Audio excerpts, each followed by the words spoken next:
Angola that'll be starting late summer, early fall for us, about $150,000 worth of work. And the additional Indy masonry jobs under contract will be the second phase of Tuttle Middle School. We have 2 projects with Hunt Construction, the Langsdale buildings for Citizens Energy, about $517,000.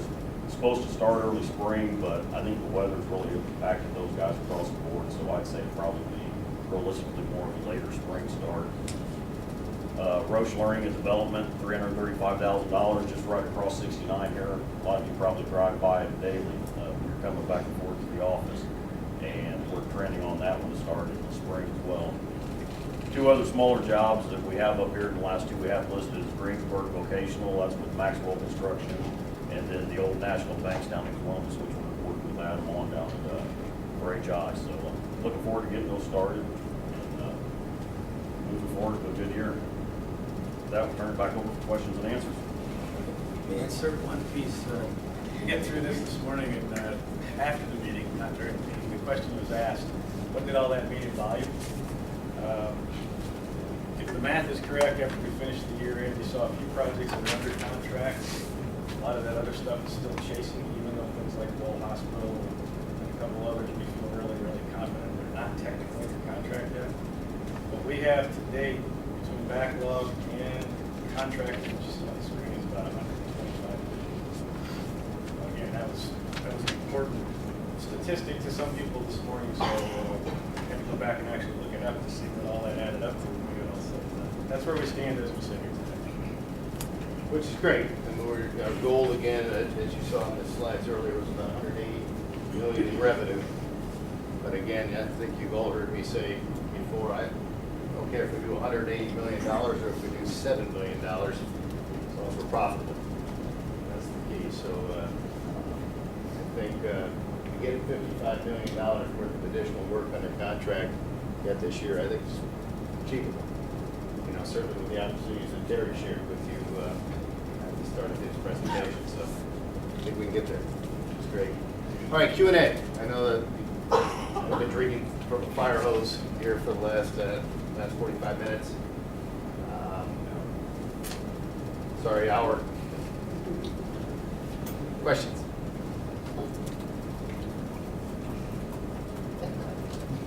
Share some of the questions Fort Wayne had. Some of the questions Fort Wayne had. Which one? Yeah, one of the 2 that came up. Tom Whirling asked specifically, with Scott coming on board now, my role, how would my role or my additional focus on business development help Fort Wayne? So we talked through that I plan on spending more time up there as well, and certainly I've encouraged Rob and Brad and Nate to reach out to me much more and get me more engaged in introduction meetings, presentations, those types of things. So I'll be much more engaged up there than I have been in the past. That was one of them. What was the other? IT support. Yeah, IT support at Fort Wayne seems to be a big, probably more so of an issue there than it is here. They feel as if, again, with Spectrum being down here, it's a little tougher to get the support they need. So we are going to need to look at our IT operation as a whole, and what's working, what's not working. I think, this all links together because we're at a crossroads here in April where the license agreements expire on a lot of our computers. So I know there's a couple test projects out there, test pilots using iPads on the projects. I know we've got 1 or 2 jobs that we're using television screens throughout the facility as drawings for our subcontractors to use. That's actually been around for some time. Hunt Construction has been doing it for quite a while. So we're looking at implementing more of that technology. So we're going to have some big decisions to make in the next probably 3 to 6 months regarding iPads, laptops, desktops, etc., let alone service for each of those. Are we still experiencing issues from a support standpoint here in Indianapolis? Not so much. I'm seeing a lot of heads go like this, which is good. So I'm sure there'll always be one or two issues that pop up, but for the most part, everybody seems to be getting taken care of. Is there any move to get a new software to try and integrate our processes a little bit better? Yes, that discussion, actually Teresa and I talked about that after the meeting this morning. Again, as we talked about operational efficiency. The question was, are we looking at any additional new software to create more integration between the different departments in the company? And the answer to that is yes. I know Teresa talked to you, Scott, as well about that. And I guess I reiterated to her this morning that certainly if there is a solution or proposed solution out there that makes sense to support better collaboration, integration between the different departments, I'm all ears. I guess it boils down to somebody saying, okay, let's figure this out and let's see what works, because I don't even know if you know this, Bruce, she went as far as saying this morning, maybe Timberline's not the answer. So we'll see, but yes, that we are going to tackle that, because that'll impact obviously decisions we're making with iPads, laptops, and desktops. So the IT solution as a whole needs to be evaluated, and will be. Jeff, can I address the collegiate Yes, issue that I did this morning? Yes, please. I just wanted to point out one thing. You saw Terry's slides that showed a big piece of the pie being educational opportunities. And then you saw the slide that said the 3 areas of focus are industrial, institutional, and healthcare. And then you saw the slides of the work we have at Valpo and Wabash. And I know we have a new Ivy Tech project. I just wanted to make the point that we're not giving up on the collegiate market. We've got a great story to tell, particularly in the small to mid-sized campus private college, and Ivy Tech also comes to us as a client where we have a great relationship. So we're going to focus on those, and there are a lot more opportunities in the small private schools that surround Fort Wayne and Indianapolis, maybe a 2-hour circle. Those universities and small colleges are being forced to spend money on facilities to compete for students. And with the kind of returns we had in the stock market last year, the endowments look a little better and the gifts come in a little more freely. So we are going to continue to pursue those where they make sense, where we can have an honest opportunity at bidding, or where we can get a relationship started. While I'm up, I also shared with the Fort Wayne guys, and I know that many of you here in Indianapolis also know and maybe have worked with Tim Bishop. And he's still in a rehab center, expects to go home Friday, but he's got a long road ahead of him before he's going to be able to come back to work. And he really appreciates all of the emails and calls that he gets from you. He really needs that encouragement, so please keep it up. Thanks, Nate. Yes, Andrew. I know it's early, but I've heard a lot already. Financial statement focus, gross profit focus.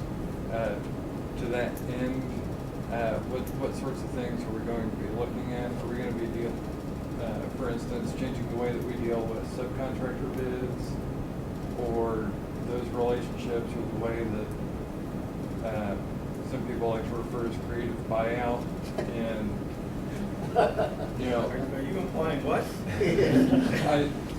No, nothing at all. It's all just negotiation. But a lot of those activities or Well, I guess other. if I understand your question correctly, with respect to changing how we handle subcontractor relationships and expectations, we will continue to do it the right way, with integrity, ethically, etc. I know that a lot of our competition does not. I understand, and that's put us behind the 8 ball. However, we need to continue to grow our subcontractor relationships. We need to spend more time with them. We need to help them understand that it is a value add to work with us. And again, I think that's where we've maybe not done as much as we could have throughout the years. Of really reaching out and saying, hey, here's why you don't want to play their game. So, you know, strategy on buyout, strategy on, you know, working with our partners, absolutely. We have to continue to you know, if the relationship is there, that's a lot easier. It's a lot easier to have those conversations and say, how can you help us? You know, we want this job, we need this job, we want you to have this job with us. You know, if we have the relationship, those calls are easy. That answer your question? Or can you share any strategies as it relates to growing the financial statement focus and the gross profit focus on? Well, and again, a lot of, I guess with respect to strategy on how we're going to continue to improve the bottom line, the gross profit on the projects, obviously it starts with the initial negotiations, putting the budgets together, et cetera, making sure the numbers are right, making sure the scopes are right. But also, it also feeds right into our training from last year. We have to do, including myself, we have to do a better job negotiating those contracts. I mean, it's one thing to go ahead and put great numbers to it, but, you know, if you get me going in there, hey, no problem, we'll do it at 1%, that's a problem. But then everybody up from there on down, it's a battle at that point in time. So we have to do a better job, those of us who are putting the final numbers to these projects, of understanding the challenges, but most importantly, hopefully have that relationship in place that we can negotiate the right numbers up front. And then, after that, it's about dotting the i's and crossing the t's. Eliminating mistakes in the field with production, and the office with production, and missing, you know, we've dealt too many times with, and I shared this morning, you know, I'd sit down at the end of a job because we're trying to finalize an issue with either a subcontractor or a client, and, you know, I go in to steal from Strawbridge again, you know, I feel like I'm going in there with my gun and it's empty. You know, I'm set up to fail in there because we don't have the right letters, we don't have the correct backup, we don't have what I call the blocking and tackle that we need to be doing out there each day. And again, that's cost us. Guys, that's cost us in the last 4 or 5 years. So again, once we set that job up and we've got that job ready to rock and roll, it's teed up. It's blocking and tackling at that point in time, making sure that those I's are dotted and T's are crossed. And if there's any ounce of you that feels worried about it, maybe I ought to document this, and maybe I ought to put this in a file somewhere. Do it. Do it. Because it's getting more and more difficult out there these days with not more difficult, more and more common these days that clients, just as much subcontractors.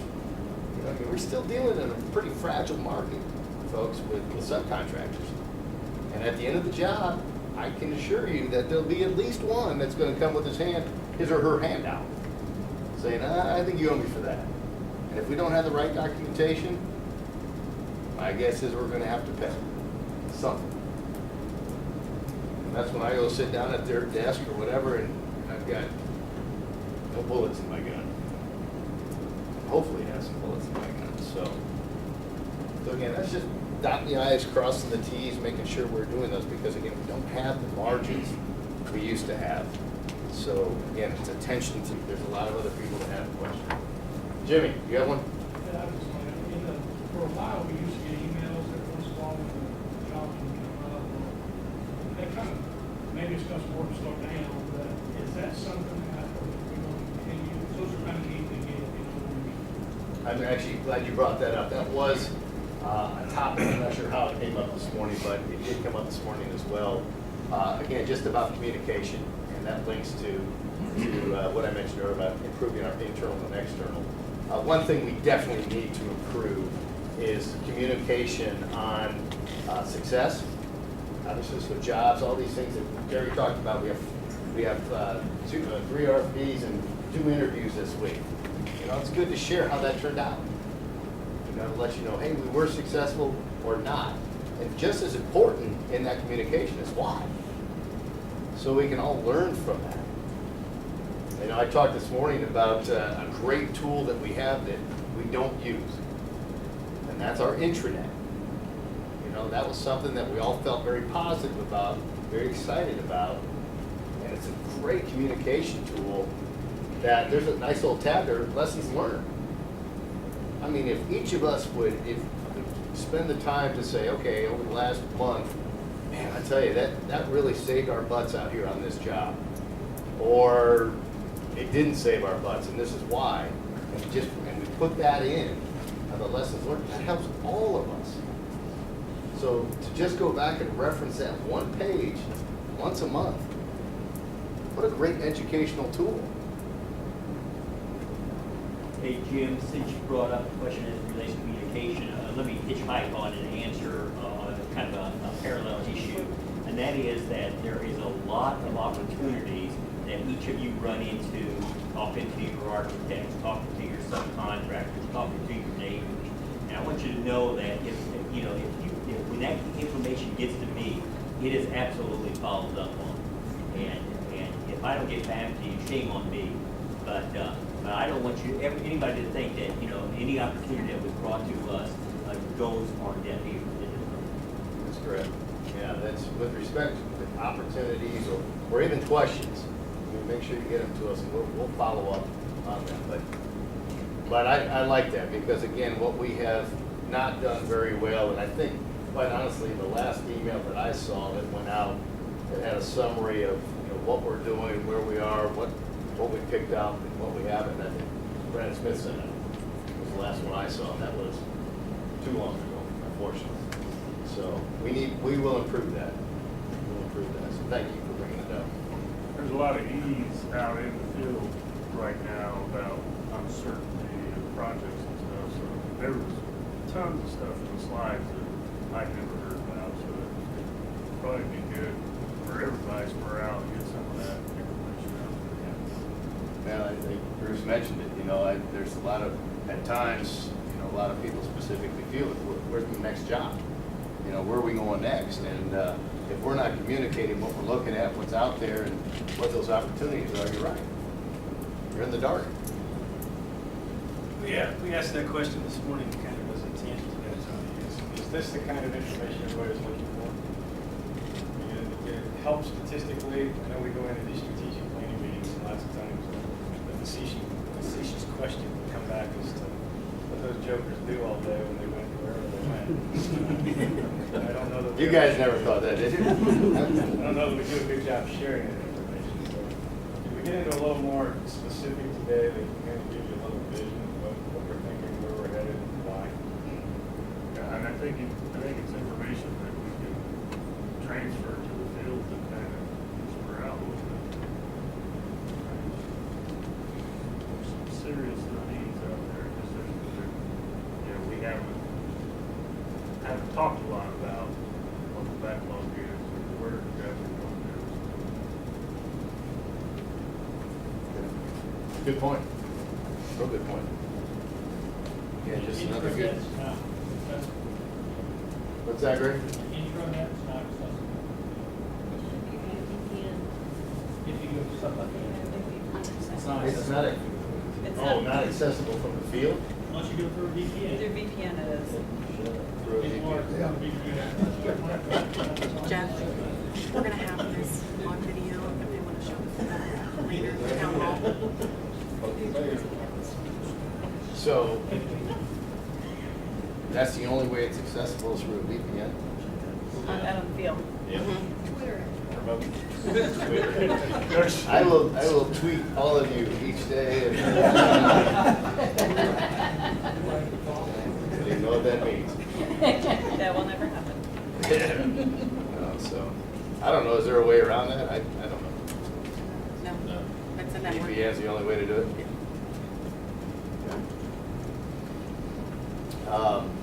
What else? Did you want me to mention that? Well, yeah, if the superintendents wanted to share it. Oh, share this? Okay.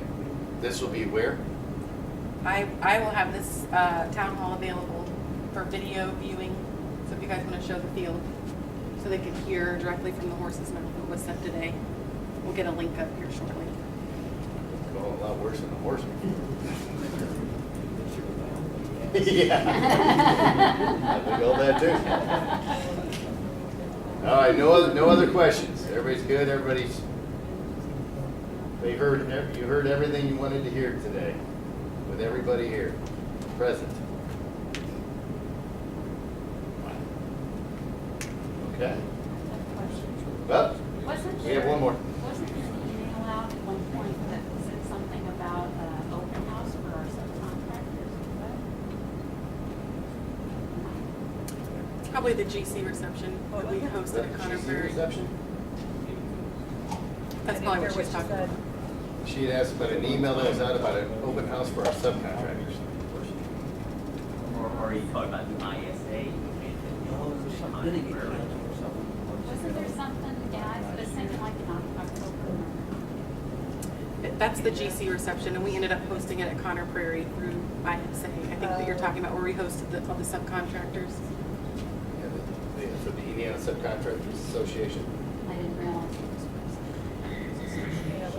Yeah. Yeah, that was for it was a collaborative, they do what they call GC receptions, where we go in and present our company, what we're doing, and just kind of bring them up to speed on who we are, what's going on. So it wasn't an individual event that we were having? No. I mean, we hosted it, but we did it at Conner Prairie for the ISA.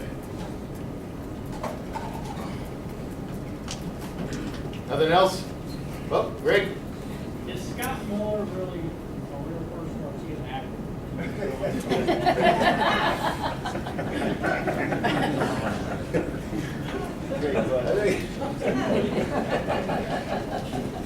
He's just a figurehead, Greg. That's all. Just a figurehead. Thinking if I need to make up a good story about myself. Has Greg had a random drug test?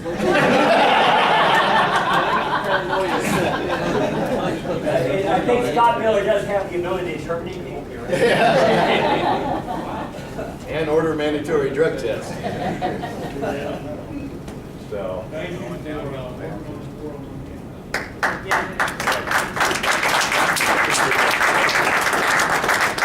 Good. All right, well, thank you all for being here. And again, if there is additional questions over the next few days, call me, email me, whatever you need to do, and or come see me, wherever's easiest, and be sure to address it. So, thanks, everybody, for everything. Good job. Thank you, Scott, Mr. Figurehead.